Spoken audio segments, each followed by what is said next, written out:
Hola, hola mi gente, ¿cómo están? Yo soy Arturus y en el video de hoy responderemos a la pregunta ¿qué son los dioses? Desde la filosofía griega.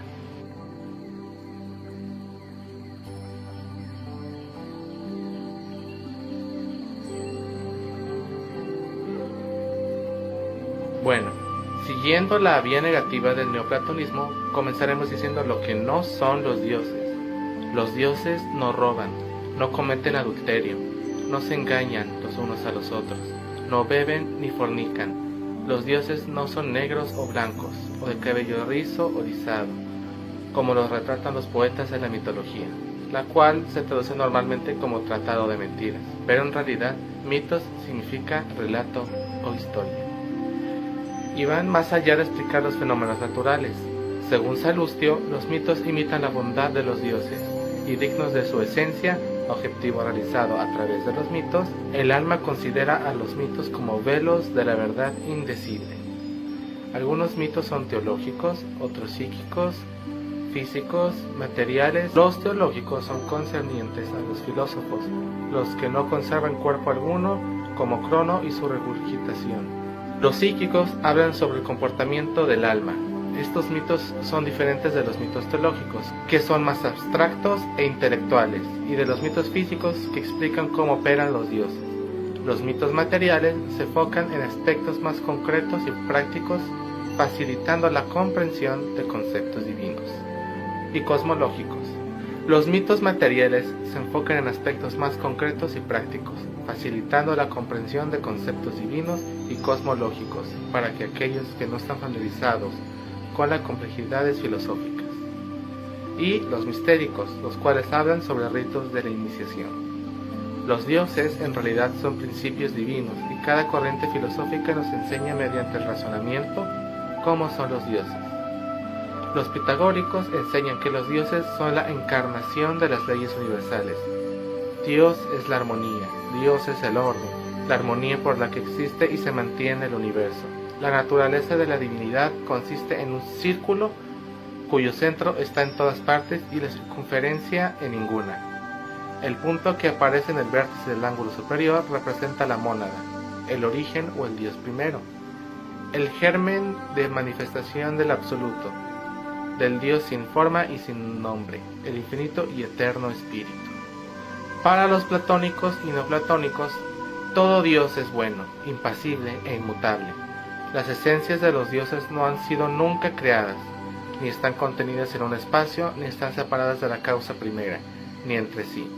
La jerarquía divina comúnmente es la causa primera, o el uno o el bien, el primer Dios que emana a los dioses hipercósmicos, que emanan a los demiúrgicos o intelectivos, y estos emanan a los encósmicos, los cuales causan la materia. Los encósmicos hacen al mundo y los hipercósmicos hacen la esencia de los dioses. Otros el intelecto, otros las almas. Los encósmicos hacen que el mundo tenga existencia. Otros lo animan, otros dan armonía y otros velan por él. Si los dioses no hacen todo o bien o no pueden, entonces quieren el bien. Si sí pueden, entonces no quieren el bien. Dios no conoce el placer porque no conoce el dolor tampoco. Lo divino no tiene carencias. Los rituales son para nuestro provecho. El creador es necesariamente previo a sus efectos. Si somos buenos, estaremos en comunión con ellos. Y si somos malos, los hacemos enemigos de ellos. Y nos asemejamos a los demonios castigadores. Si vivimos en virtud, nos unimos a los dioses. El pecado nos ciega a los dioses. Si por plegarias y sacrificios hallamos el perdón y venerando a los dioses nos purgaremos del mal.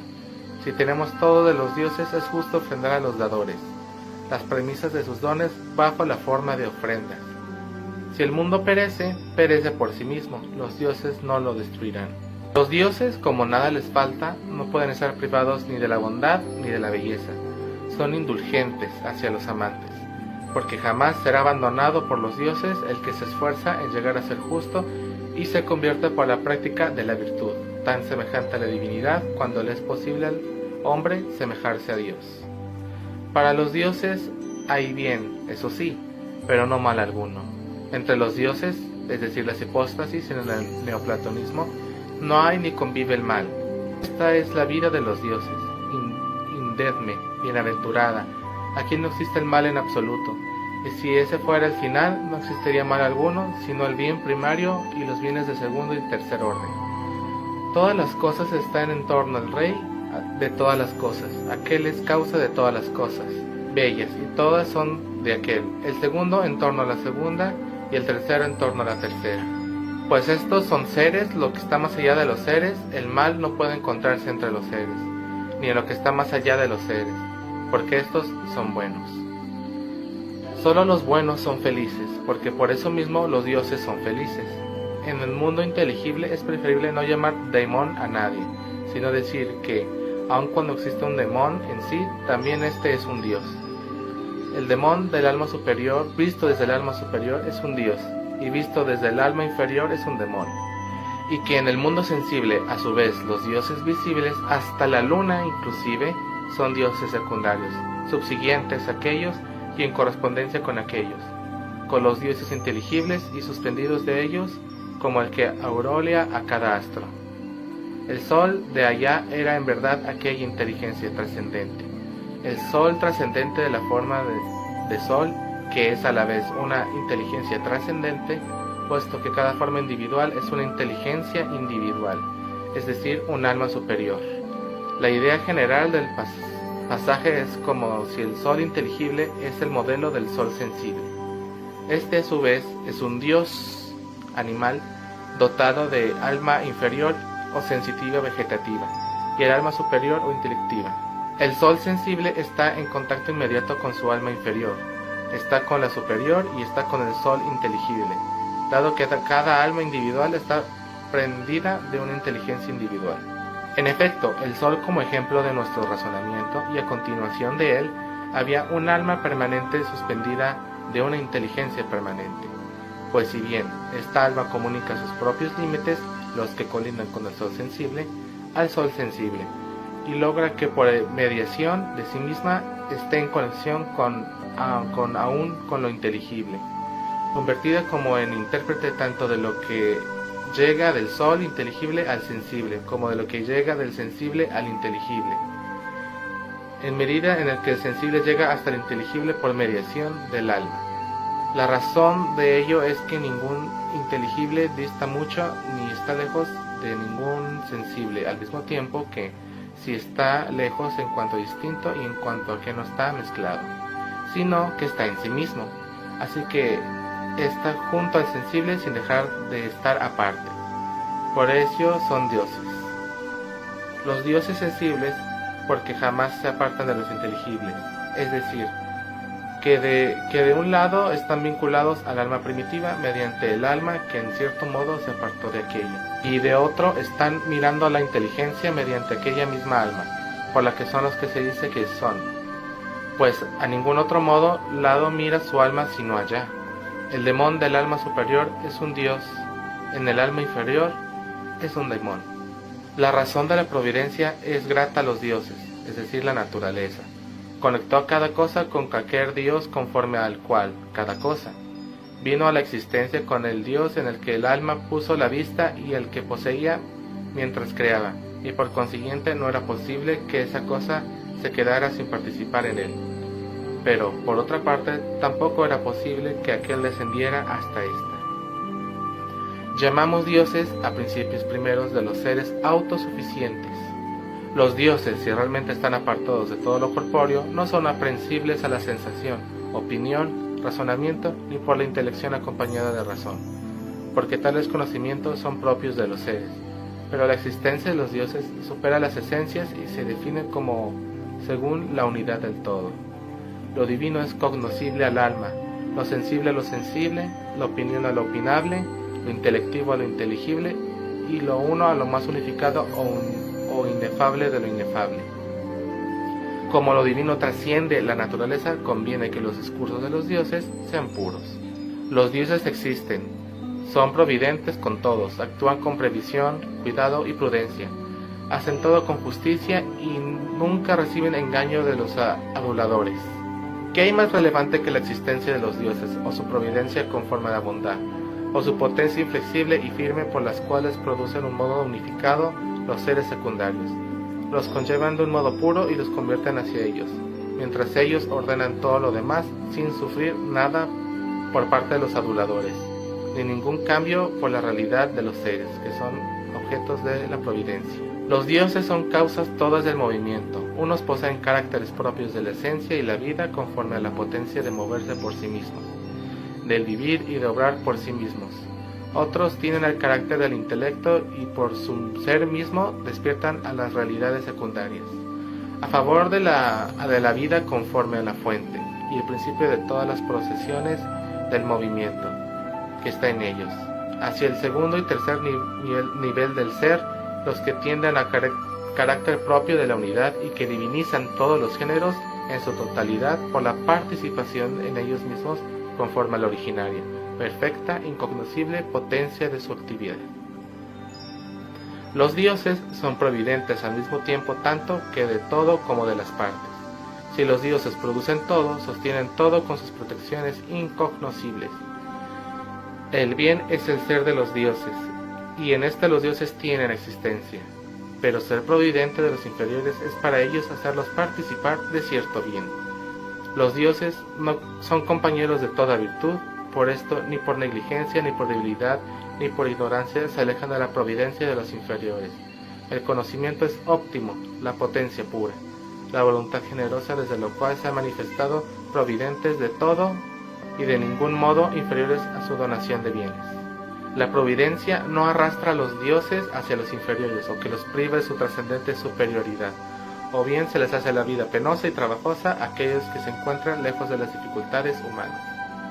No está dispuesta su condición bienaventurada a mancharse por las dificultades por el gobierno del todo, ya que también la vida es libre de penas, tranquila y con facilidad para los buenos entre nosotros, y los obstáculos ancianos provienen de la materia. El modo de la providencia de los dioses es espontáneo, puro, inmaterial e inefable. Los dioses, al gobernar todo, teniendo de antemano las medidas del todo y produciendo las esencias de cada ser desde ellos mismos, mirando a ellos mismos, por su ser mismo, guían a paso en un camino silencioso, perfeccionando todas las cosas y las colman de bienes.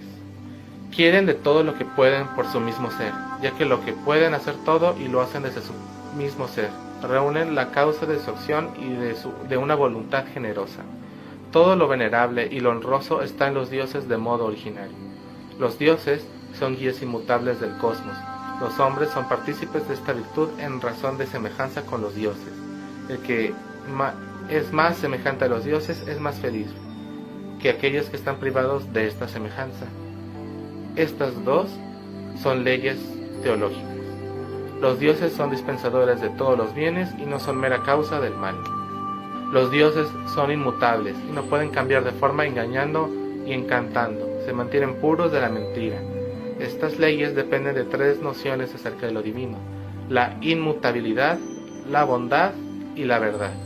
La fuente de todos los bienes e inefable está en ellos, la eternidad que causa de la potencia de ser idénticos y de permanecer del mismo modo, y el intelecto primero, que es los seres, y la verdad en lo que son realmente. Los dioses son la causa absoluta de todos los bienes y de ningún mal, cuantos proceden a nivel secundario y hasta los últimos. El bien absoluto hace subsistir el bien a través de sí mismo, y la causa divina de los bienes se mantiene fija eternamente en sí misma, extendiendo de forma generosa los bienes anteriores, los bienes a los inferiores. Los dioses son trascendentes a la perversión, porque son dueños siempre de sus mismas perfecciones. El todo siempre es feliz, incluyendo sobre todo su ser completo y sus partes, pero para el todo y como parte de todo es bueno, porque ni la carencia de vida, ni la fealdad, ni la desproporción, ni la desprivación en general es posible que sobrevengan en todo, y el todo, sino que la serie de todas siempre es perfecta, manteniéndose por la bondad del todo. Y la vida está en todas partes, y el ser es perfecto, tanto como es posible a cada uno de colmar con el todo. El mal en los particulares es dirigido en línea recta por los dioses. Hay otro orden de dioses, purificadores de las maldades de los cuerpos. Todo se convierte en cuanto puede a la bondad de los dioses. los dioses permanecen dentro de sus propios límites, no hay mayor bien que el que los dioses dan a sus productos. Los dioses ofrecen siempre todos los bienes como el sol ofrece su luz. Los dioses son inmutables y simples. Los dioses trascienden todo. Ellos mismos son totalmente buenos y cada uno de ellos tiene lo mejor según su orden propio, y todo el género de los dioses en su conjunto obtiene la preeminencia según la superioridad de los bienes. Se manifiesta de los dioses la autarquía, como la pureza y el ser siempre del mismo modo, no cambian hacia lo mismo, sino que tienden a todo lo mejor en su propia naturaleza. Permanecen puros, establecidos cada uno en su propia superioridad, y protegen siempre de su perfección. Son siempre del mismo modo. Cada uno de los dioses es una énada, una existencia y una bondad y una particularidad de su existencia. Diversifica la procesión de cada bondad. En efecto, uno es bondad purificadora, otra bondad que mantiene unida la totalidad, otra bondad que reúne, pero cada uno es bondad autárquica, absolutamente. Bondad que es por ser lo que es, no recibe nada de los seres inferiores. Divinizan todo lo que es parte de ellas, no recibiendo nada de los participantes. Los dioses, estando presentes en todas las, trascienden de igual modo todo. Manteniendo unido todo, no son dominados por nada. De lo que mantienen unido, son puros, carecen de mezcla. Los dioses, en su naturaleza divina, han creado el orden del cosmos, es decir, han establecido principios fundamentales que rigen la existencia. Los dioses tienen a una unión tan perfecta y profunda que no es cognoscible a la mente humana.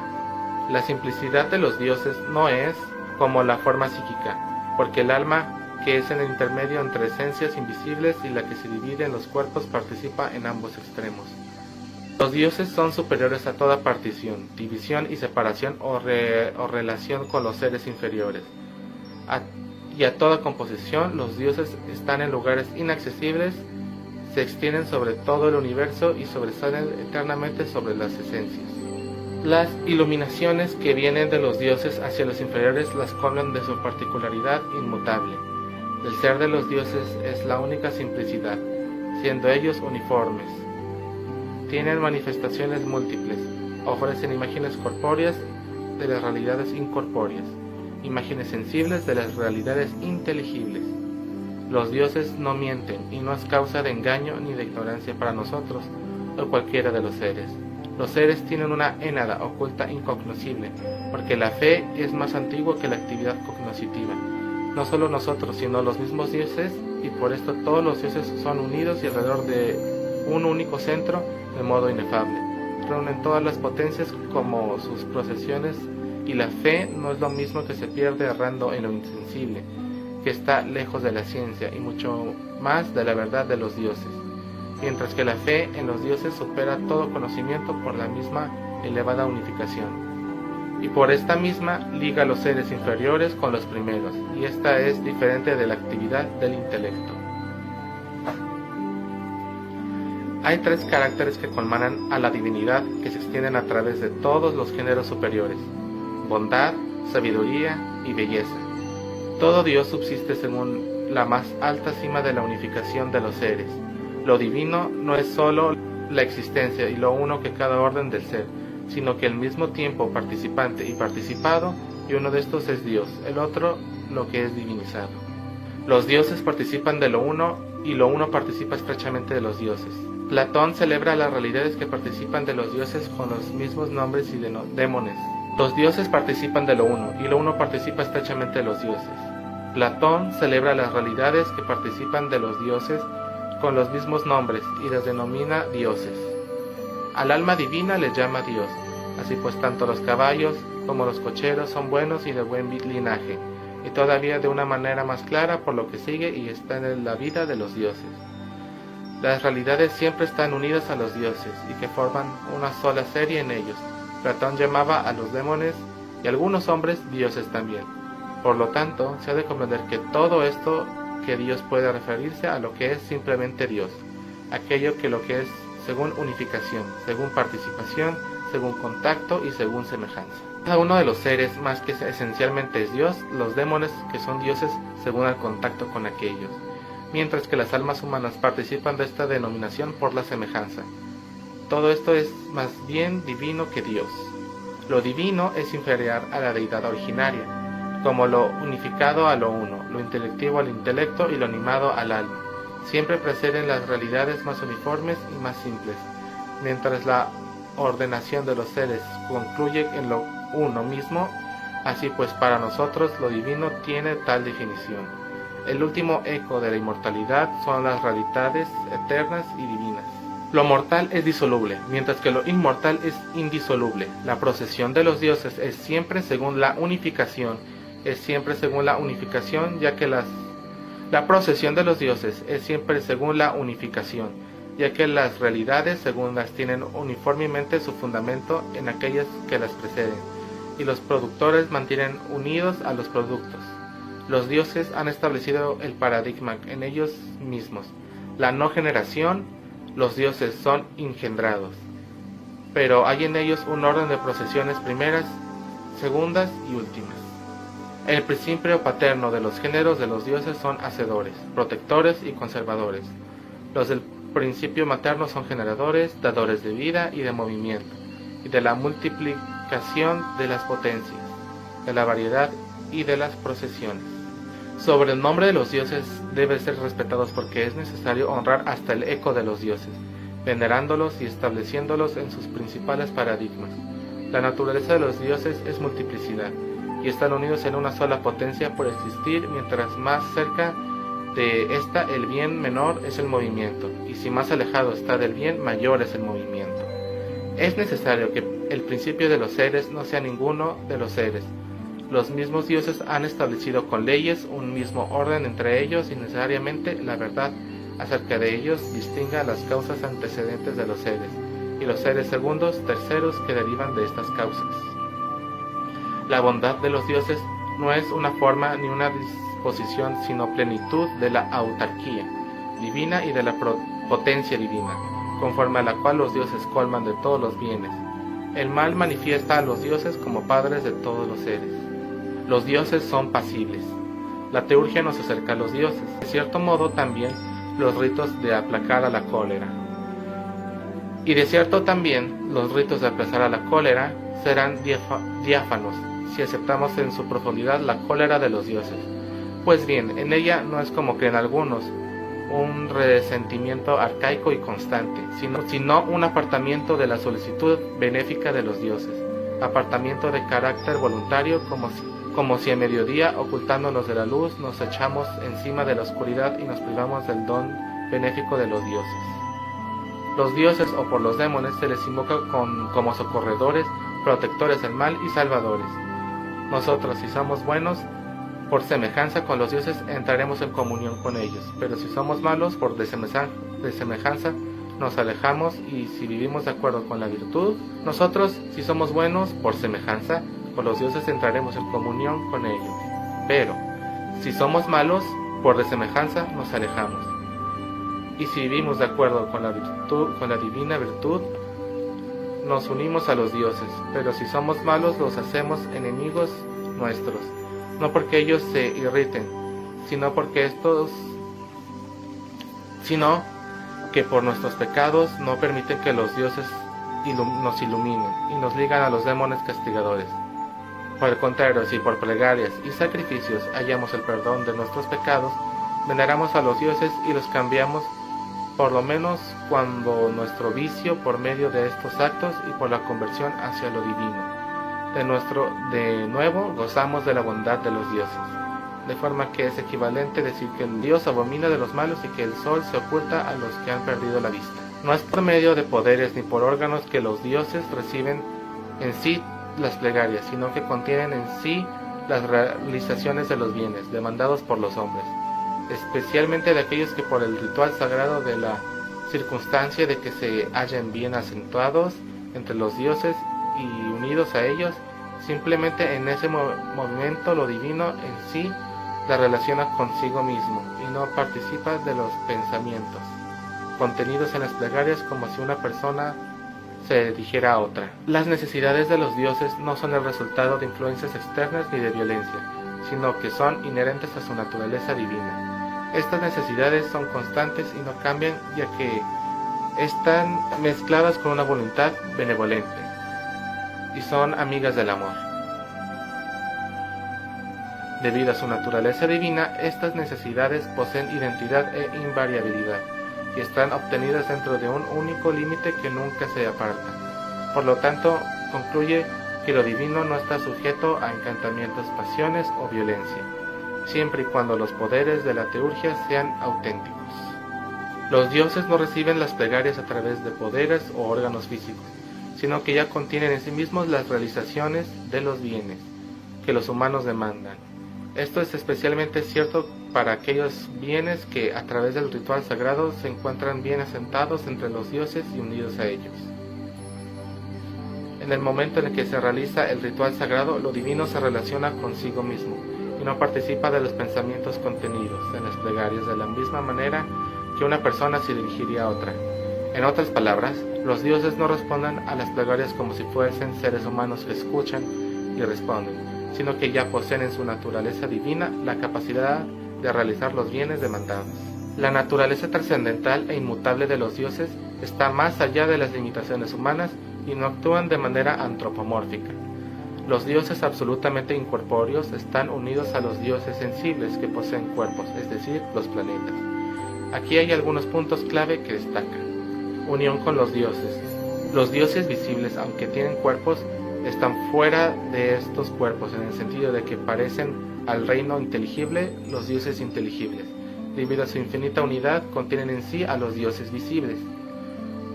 Unidad común. Ambos tipos de dioses, los visibles y los inteligibles, están unidos por una unidad común y un único acto. Esta unidad es una característica especial de la causa de los dioses y su ordenación.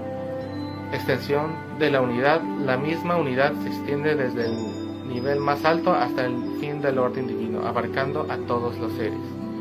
Los dioses utilizan la naturaleza como un medio para manifestar signos y fenómenos. La naturaleza está bajo el control de los dioses y actúa como intermediario para producir eventos tanto en el ámbito común como en el específico de cada ser. Los dioses utilizan diversos medios para evitar signos a los humanos. Estos medios incluyen demones, almas, la naturaleza y fenómenos cósmicos. Todos estos elementos obedecen a los dioses y actúan como intermediarios para transmitir su mensaje.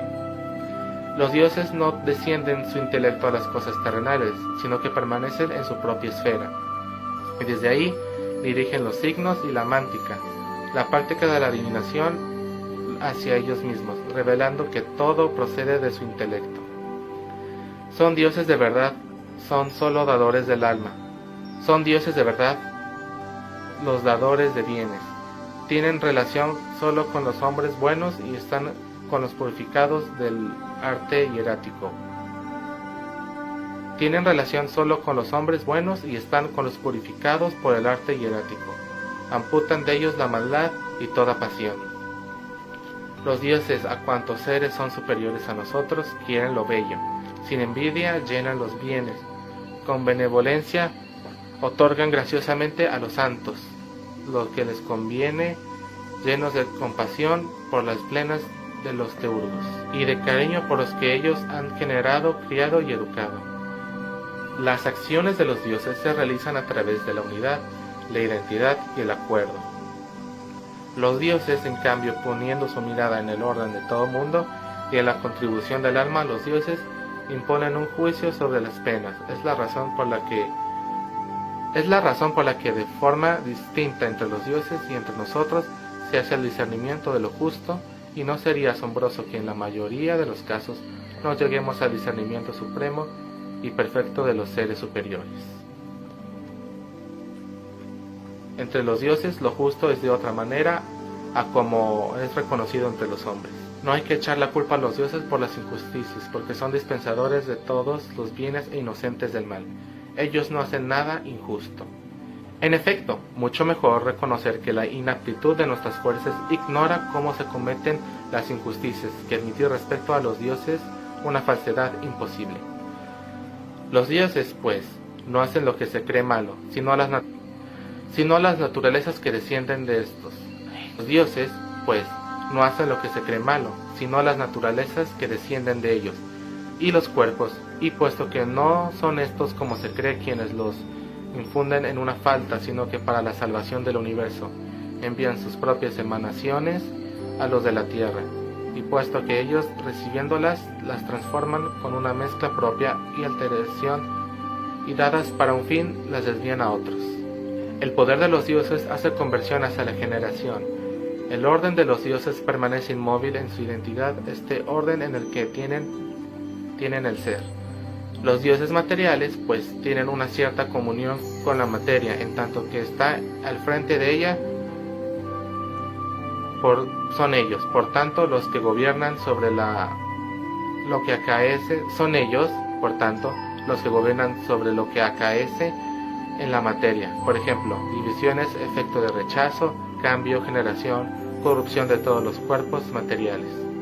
Guardamos entera en nuestra alma una copia mística inefable de los dioses, y a través de los nombres elevamos nuestra alma, y a los dioses una vez elevada nos unimos a los dioses en la medida de lo posible. Los dioses nos han enseñado que toda lengua de los pueblos sagrados, como asirios y babilonios, es adecuada a los ritos sagrados. Por ello, creemos deber comunicarnos con los dioses verbalmente en la lengua que les es connatural. Y puesto que este tipo de lengua es primitivo y bastante antiguo, sobre todo lo que los que han aprendido los primeros nombres de los dioses los han transmitido, mezclándonos con los de su propia lengua, teniéndola como propia y adaptada a los nombres. Conservamos hasta aquí sin cesar invariable la norma de la tradición. En efecto, si algo conviene a los dioses es evidentemente lo eterno e inmutable, como connatural a ellos. Pero si están estrechamente unidos con la naturaleza, los que asemejan a esta naturaleza son ciertamente también los más gratos de dioses. Por esto resulta claro que con razón la lengua de los pueblos sagrados ha sido referida a los demás hombres, que se asemejan a la naturaleza son ciertamente también los más gratos, y a los que se asemejan en naturaleza son ciertamente también los más gratos a los dioses. Por esto resulta claro que con razón la lengua de los pueblos sagrados ha sido referida a las de los demás nombres, pues cuando se traducen dos nombres, estos no conservan por completo el mismo sentido, pues que en cada pueblo hay características lingüísticas imposibles de ser expresadas de la lengua de otro pueblo. No obstante, incluso si se pueden traducir, los hombres ya no conservan el mismo poder. Los dioses en su naturaleza divina tienen el poder de liberar a los seres humanos de los destinos ineludibles. Aunque los dioses mismos están por encima de la fatalidad, las entidades que emanan de ellos y se manifiestan en el mundo material sí están sujetas a las leyes del destino. La inteligencia beatísima de los dioses está llena de todos los bienes. Los dioses otorgan también las capacidades de defenderse de los peligros que sobrevienen de la naturaleza, cuando es preciso ejercitar la virtud, y a ellos se le une una incertidumbre del futuro. Los dioses mantienen oculto el futuro con objeto de hacer el alma mejor. Por el contrario, cuando esta ignorancia no tiene importancia y es provechoso para las almas conocer el futuro, con objeto de salvarlas y elevarlas. Ellos infunden en lo íntimo de sus esencias la presencia de los oráculos. La divinidad, pues, es buena, no puede ser causa directa de todo. Dios es algo enteramente simple y verdadero en hecho y en palabra. Todo lo daimoníaco y divino es absolutamente incapaz de mentir. La divinidad es, por lo tanto, absolutamente simple y veraz en palabras y en obras. Incapaz de engañarse ni de engañarnos. La condición de la divinidad y de en cuanto a ella pertenece es óptima en todos los aspectos. Todos y cada uno de ellos son los seres más hermosos y excelentes que pueden darse, y por ende permanecen invariable y simplemente en la forma que les es propia. Son buenos dueños. Las acciones divinas fueron justas y buenas. Dioses justos, buenos y amigos de los humanos. Ninguna divinidad quiere al mal a los humanos. Ellos son buenos eternamente y solo hacen el bien. No causan el mal nunca. El género de los dioses es el más elevado, superior, perfecto. El uno pertenece el ser más elevado, incomprensible, superior a toda medida de los dioses. El uno pertenece el ser más elevado, incomprensible, superior a toda medida. Los dioses absolutamente incorpóreos están unidos a los dioses sensibles que poseen cuerpos. En efecto, los dioses visibles están fuera de los cuerpos, por ello están en lo inteligible, y los dioses inteligibles, merced a su infinita unidad, contienen en sí a los dioses visibles, y ambos están del mismo modo según una unidad común y su único acto. Los dioses hacen brillar una luz tan sutil que los ojos del cuerpo no pueden soportarla. La divinidad es inocente del mal y de la injusticia. Todo conviene a los dioses, es evidentemente lo eterno e inmutable como connatural a ellos. Los dioses nos han enseñado que toda lengua de los pueblos sagrados es adecuada a los ritos sagrados. La naturaleza divina no entra jamás en comunicación directa con el humano. No hay mal posible para el humano de bien ni en esta vida ni fuera de ella, ya que los dioses se interesan por su suerte. El humano bueno puede sufrir externamente, pero no puede verdaderamente ser perjudicado, porque su alma está bajo el cuidado del orden divino y los dioses no abandonan a quien viven conforme a la justicia. Todo Dios es impasible. Las esencias de los dioses no han sido creadas. Todo Dios es increado y eterno. Respecto al mundo sensible, los dioses son increados porque no nacen ni son engenerados temporalmente. Respecto al principio supremo, proceden causalmente del uno. Todo Dios es incorpóreo, no están en ningún espacio necesariamente, es supersustancial y bueno. Platón da el nombre de los dioses a aquellos que son visibles, el sol, la luna, las estrellas y los cielos. Pero estos son solamente imágenes de los dioses invisibles. El sol visible a nuestros ojos es la imagen del sol inteligible e invisible, y asimismo la luna, visible a nuestros ojos, y cada una de las estrellas son imágenes de las realidades inteligibles. En consecuencia, Platón reconoce aquellos dioses inteligibles e invisibles que son inmanentes al propio demiurgo, coexisten con él y fueron engendrados y procedieron de él. Actualmente, por tanto, el demiurgo en el relato de Platón dice dioses, cuando se dirige a los seres invisibles, y de los dioses, queriendo decir con ello, evidentemente, los dioses visibles. Y el creador común de ambos es aquel que formó los cielos, la tierra, el mar y las estrellas, y engendró en el mundo inteligible los arquetipos de estas cosas.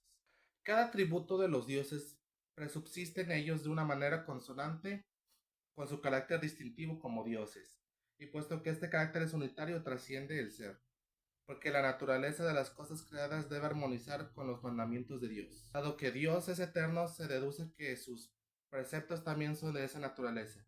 Representa el numen de los dioses como es en realidad, grande, puro y sin mancha.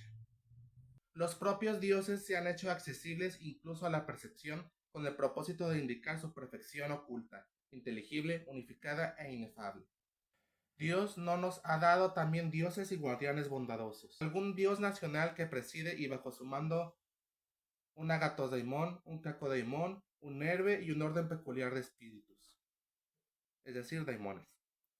El dios primero es inactivo respecto de toda obra y es rey, y el demiurgo gobierna lleno a través del universo. Así como hay una proporción entre quien cultiva y quien planta, ciertamente la misma relación existe entre el primer dios y el demiurgo. El que siembra la simiente de toda alma en la totalidad que participa de él, el legislador, planta, distribuye y trasplanta en cada uno de nosotros las que previamente han sido sembradas desde allí. La segunda función divina es pues simultáneamente contemplativa y demiúrgica. El universo es la tercera expresión de la divinidad. El alma buena, actividad demiúrgica del dios segundo, es hiperuránica, y como incorpórea el sostén permanente del universo. Y como incorpórea el sostén permanente del universo. El mundo, imagen divina o Dios empobrecido por su contacto con la materia. El universo es de este modo, mezcla de providencia, luz y de necesidad. El plan divino puesto en acción por el alma se plasma o desarrolla en el transcurso de un periodo cósmico. Todo Dios es una unidad autoperfecta y toda unidad autoperfecta es un Dios. Cada Dios es supraesencial, supravital y supraintelectual. La divinidad es siempre uniforme, inmutable y autoidéntica. Todo aquello que es divino tiene como substancia la bondad. La multiplicidad de las enadas divinas es finita en cuanto al número. La unidad divina es la característica invariable de un dios. Los agatodaimones, a los que nosotros llamamos dioses, por su proximidad a la divinidad, están junto a dioses impasibles, inmortales y de naturaleza incorruptible. La naturaleza divina provee a las naturalezas secundarias y está exenta de los sujetos de su cuidado providencial. La providencia subsiste primeramente en los dioses. Todo dios conoce naturalezas partibles de manera impartible, naturalezas temporales sin tiempo. Lo divino no es objeto de opinión ni puede ser aprendido por la facultad dianoética. Por la intelección, los dioses son supraesenciales. Los dioses están presentes en todas las cosas de la misma manera, no todas las cosas reciben de la misma manera la presencia de los dioses. Toda naturaleza divina es inefable y desconocida para todas las naturalezas secundarias. Los dioses no tienen forma en sí mismos, son incorpóreos, nada en los dioses es fortuito, sino que todo está lleno de razón y orden. Dios es el nombre, lo que no puede ser dicho ni por el discurso ni por las palabras. Existe sobre el fuego celestial una llama eterna e infinita, de la cual proceden todas las cosas. Los primeros hombres que habitaron Grecia no reconocieron, a mi parecer, otros dioses que los que hoy día admiten la mayor parte de los bárbaros, que son el sol, la luna, la tierra, los astros y el cielo, como los veían en un movimiento continuo y siempre corriendo. Theonta. A causa de esta propiedad de correr, los llamaron Theoi. Con el tiempo, las nuevas divinidades que concibieron fueron designadas con el mismo nombre de todas las clases. Son propios y lo son naturalmente porque hay entre ellos y sus objetos una natural conformidad. Si algunas veces es preciso rebuscar esta conformidad, consiste en que los nombres han sido más o menos modificados y alterados por la acción del tiempo, o por el capricho del uso, o por una frívola delicadeza. La naturaleza divina, como no entra nunca en comunión directa con los humanos, se vale de los daimones para relacionarse y conversar con la humanidad, ya durante la vigilia, ya durante el sueño. Algo no se vuelve piadoso simplemente porque los dioses lo amen. Más bien, los dioses lo aman porque ya es piadoso. Hay que decir que están presentes en todas partes, hablando de los dioses. Dios está presente en todas partes. Son dioses los dioses sensibles, porque jamás se apartan de los inteligibles, manteniendo al ser y a los seres verdaderos, incluida el alma y la vida suspendidos de sí mismo. También caracteriza lo divino como bello, eterno e inmóvil. Todo lo divino y todo ser real goza de una vida buena y sabia. Siempre resulta un óbice para el conocimiento de la cosa pura, por eso hay que depurarla. La sabiduría y la virtud verdaderas siendo cosas divinas. La eternidad está integrada por una multiplicidad de seres inteligibles. Y bueno, mi querida gente, hasta aquí esta descripción filosófica sobre qué son los dioses. Ahora, nosotros como politeístas nos corresponde entender a los dioses desde esta forma, esta filosofía. Estos filósofos han sido iniciados por sacerdotes de los grandes misterios, tanto por los caldeos, por los egipcios, como por los griegos. Dame un like y suscríbete a nuestro canal para que puedas seguir aprendiendo más sobre los dioses desde la filosofía.